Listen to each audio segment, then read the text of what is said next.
What's happening, YouTube? Welcome to my home away from home.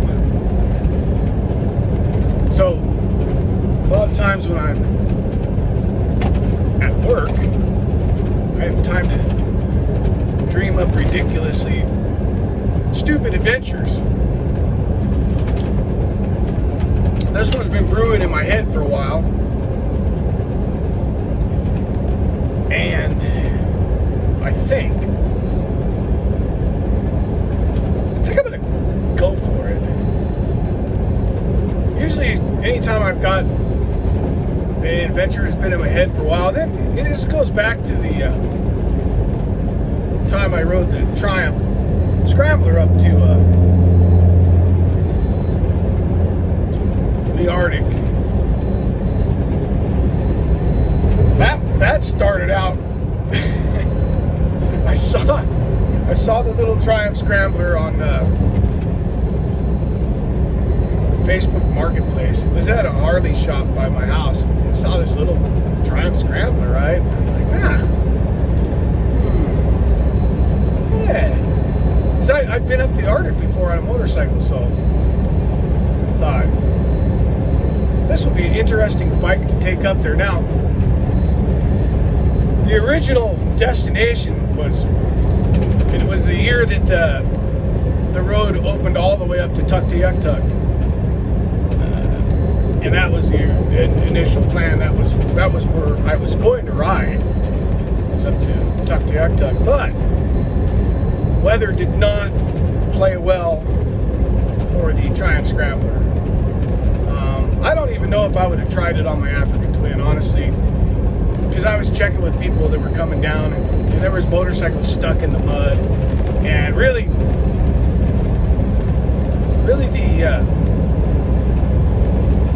the point where I abandoned going to Tuck was when I got to the card lock at the beginning of the Dempster Highway. You need to get all your fuel there to make it up, and I had just enough fuel capacity to make it from that card lock to the next fuel station, and it would be tight. And none of my cards worked at this card lock. I couldn't get fuel. So that was kind of like a omen. I went into Dawson City. Did a night of drinking there. Got camped in Dawson City. Talking to people, and I decided to abandon Tuktoyaktuk. I had a friend that was coming up. He was going to go up to Fairbanks and run up to Prudhoe Bay. And at that point, I just said, you know what? We're going to go to Prudhoe Bay. I'm going to go to Fairbanks, hang out there for a couple days, let him catch up, and we'll ride that way. Because, you know, it was raining the whole damn time, so that road was just nasty. I think they've got a lot more gravel in there now. So, probably doable. Easy, much easier. Yeah, you see a lot of people doing it now. It's a bummer. I kind of wanted to be one of the first to do it, and I really wanted to be one of the first to do it on a Triumph Scrambler because of the ridiculousness. But I also don't have hugely deep pockets, and so I couldn't afford to fail. I couldn't afford it. If I would have broke the motorcycle up there, it would have been really expensive. Yeah.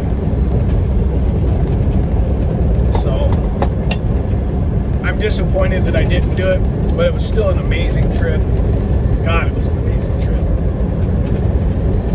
So I've been thinking about another trip up there, not on a motorcycle, but with the Toyota. And I'm thinking I want to do it in late fall because I want to see the Northern Lights.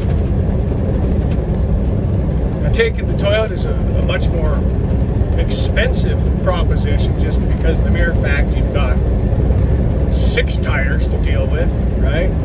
Those are much more expensive if you have to change a tire.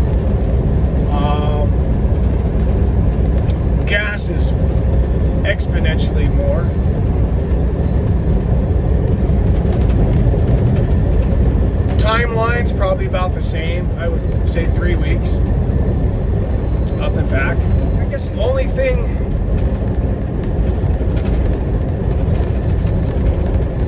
that would be to consider is maybe a heating source for the tent. I don't know.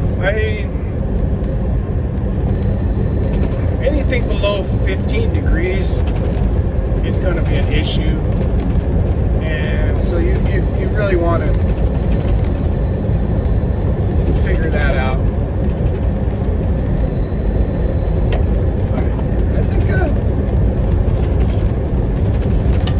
I think that's the next adventure. I think next year. So in about, I would say, 10 to 11 months from now, I think that's going to be the trip. I think that's the plan, and I think I'm going to plan for that. You know, it's been in the back of my head for a while. I've always wanted to see the Northern Lights, and I don't want to fly on a plane up to see them. I think it'd be cool to drive up there and see them. I think that's yeah. Like, we're gonna do that. So, if you like ridiculously unplanned expeditions, because I don't put a lot of thought into planning these things out. I've got everything I need for a trip like this, except maybe for a heat source for the tent.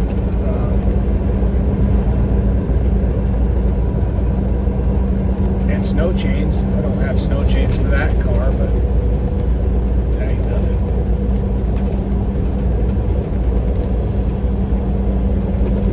So if you like stupid things like this,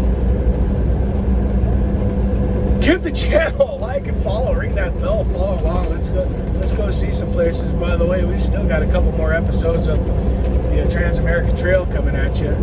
I'll release them next week after the holidays. And yeah, I'm excited. I don't know. This is the problem with this kind of job. I've got way too much time to daydream about silliness.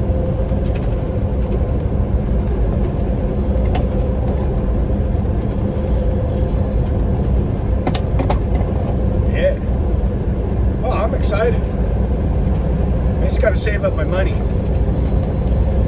because in my head I've got about a $10,000 budget for this trip. That's what I would budget for this trip. I budgeted $6,000 for my trip on the Triumph. I like to budget about $200 a day on a motorcycle trip. That's a real safe budget, real safe. Of course, Toyota gets much worse fuel mileage. We're going to use a lot more fuel, and I would say probably a third of that budget is going to go to fuel. So $10,000 budget I feel real comfortable with. Guess I better quit buying stupid stuff and save my pennies, huh? Alright then, thanks for watching. Ramblings from a crazy old guy.